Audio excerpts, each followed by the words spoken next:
Dear student, आज हम लोग बात करेंगे टॉपिक जो है वो है microbes in human welfare. Microbes in human welfare is a very important topic for the NEET and academic also. So let's we discuss about. The first question is that is the saprophytes are the microorganisms. So this is a very simple question. पूछ रहा है saprophyte is a microorganism which is obtain their food from dead and decaying organic matter.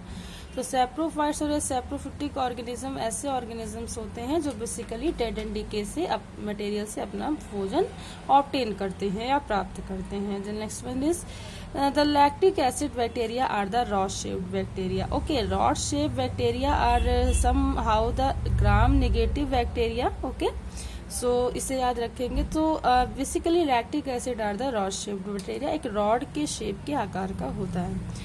Next question है in our stomach the LAB also help us the checking the growth of the microorganism. This question is very important. Okay, this question is very important, that is the lactic acid bacteria is the checking the growth of microorganisms. So ये बात आपको याद रखनी है। Next question है fermentation is the process of chemical changing the caused by organism of their product usually producing the effervescence of heat. तो fermentation एक process होता है जो ऑर्गेनिज्म में केमिकल चेंजेस के लिए होता है, और फर्मेंटेशन सिर्फ दो चीज़ों के लिए होता है। हाँ, इसमें हीट का फॉर्मेशन जरूर होता है, बट ये जो बेसिकली होता है वो एक होता है अल्कोहल के लिए, दूसरा होता है एसिड के लिए। दो ही चीज़ों के लिए बेसिकली ये वर्क करता है। नेक्स्ट क्वेश्चन है fermentation involve the anaerobic oxidation. Most important question for the NEET. ये नीट के लिए काफ़ी इंपॉर्टेंट क्वेश्चन है कि जो फर्मेंटेशन का प्रोसेस है वो एनएरोबिक ऑक्सीडेशन का प्रोसेस होता है। तो इस बात को आप लोग याद रखोगे। नेक्स्ट क्वेश्चन है mycorrhiza is a symbiotic associationship of fungi roots of the higher plant. So symbiosis basically जो पल्सेस होती हैं या वो एसी फैमिली के जो फैबेसी फैमिली के बेसिकली जो प्लांट्स होते हैं उसमें होती है सिम्बायोटिक रिलेशनशिप होता है। माइक्रोराइजा हो गया, राइजोबियम लेग्यूमिनोसोरम हो गया, ये सब होते हैं।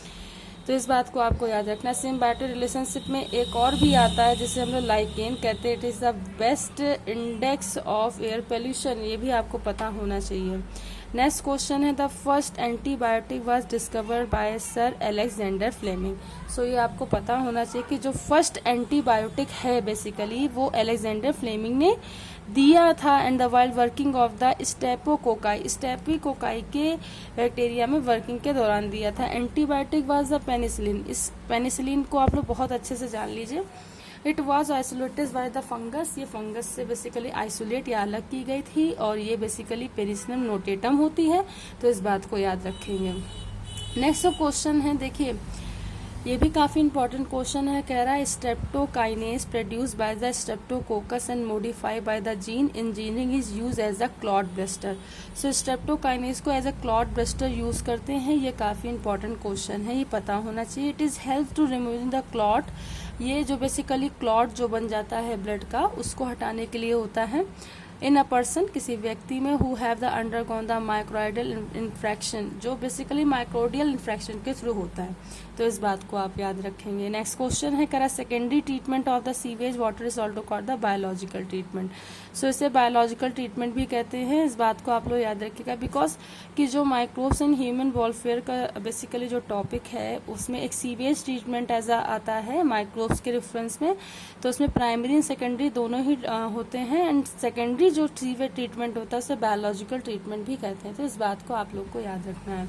अभी देखिए जो नेक्स्ट क्वेश्चन है कह रहा है कि anaerobic sludge is digester of the can be produce the biogas. जो एक स्लज होता है जो प्राइमरी प्रोसेस के थ्रू बनता है उसे बोलते हैं प्राइमरी स्लज और एनारोबिक स्लज। सो बेसिकली इससे एक बायोगैस का फॉर्मेशन होता है। एक पूरा सीवेज ट्रीटमेंट होता है जिसके थ्रू वाटर को बेसिकली एक मैन्योर बनाने के लिए और दूसरा उसको रिसाइक्लिंग करके एक वाटर डेली यूजेस के लिए बनाया जाता है। नेक्स्ट क्वेश्चन है the technology of the biogas production in the India was develop mainly due to the effect of IARI। IARI का फुल फॉर्म भी पूछा जाता है, that is the Indian agriculture research institute. ठीक उसी तरीके से KVIC का भी पूछा था, खादी विलेज इंडस्ट्रीज कमीशन। तो दोनों ही बहुत ही इंपॉर्टेंट है जो बायोगैस प्रोडक्शन के लिए वर्क करते हैं इंडिया में, तो इस बात को याद रखेंगे। नेक्स्ट क्वेश्चन है, कह रहा in 1961 the gobar gas research station was stabilize in Ajitmal district Etawah in UP. So ये बेसिकली इंपॉर्टेंट क्वेश्चन है कि जो गोबर गैस रिसर्च स्टेशन है वो अजीतमाल इटावा डिस्ट्रिक्ट यूपी में बनाया गया था, and which has design a variety of gas plant. ये बेसिकली एक बहुत ज़्यादा गैस प्लांट है की वेराइटीज़ यहाँ पे मिलती हैं, situated in Indian condition, supporting the electricity at the cheap rate. तो बहुत ही सस्ते रेट में जो इलेक्ट्रिसिटी प्रोवाइड की जा रही है इसी के थ्रू की जा रही है, तो इस बात का भी आप लोग को ध्यान देना है। Bacillus thuringiensis is a bacterium that produce the toxin which are helpful for the insect larvae। तो इस बात को याद रखेंगे, जो Bacillus BT जिसे बोलते हैं, इसका नाम होता है Bacillus thuringiensis बैक्टीरियम, जो प्रोड्यूस टॉक्सिन, एक टॉक्सिन का फॉर्मेशन करता है इंसेक्ट लार्वा के लिए। सो ये आपको याद रखना है। तो नीट के और भी बहुत सारी सीरीज़ मेरे यूट्यूब चैनल पे हैं, तो अगर आपको अच्छा लगे तो आप इसे देख सकते हैं। Thank you.